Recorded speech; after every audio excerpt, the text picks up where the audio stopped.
آج سارا دن جگالی کرتے رہتے ہیں، جیسے بکری ہوتی ہے نا منہ چلتا رہتا ہے، کچھ نہیں کھانے کو ملتا تو چینگم ڈال لیتے ہیں منہ میں.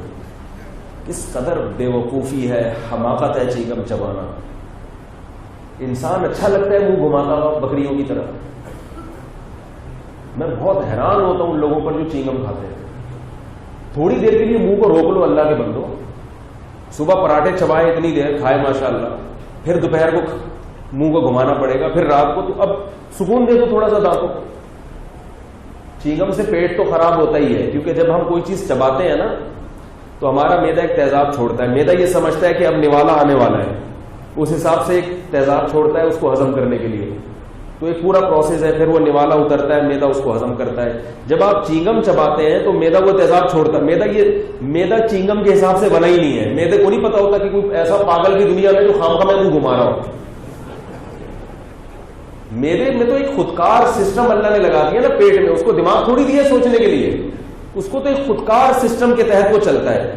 جب بھی آپ چبائیں گے تو معدہ اپنا کام شروع کر دے گا، ہضم کے لیے تیار ہو جائے گا.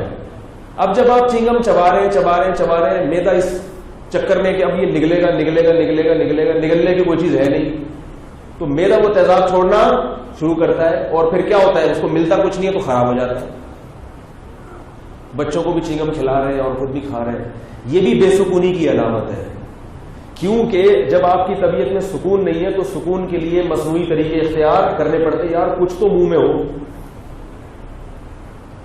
چپ بیٹھنے میں، تمیز سے آرام سے بیٹھنے میں سکون ہی نہیں ہے. کچھ نہ کچھ کرنا ہے ان کو. کوئی ڈھنگ کا کام نہ ملے تو الٹے کام شروع کر دیتے.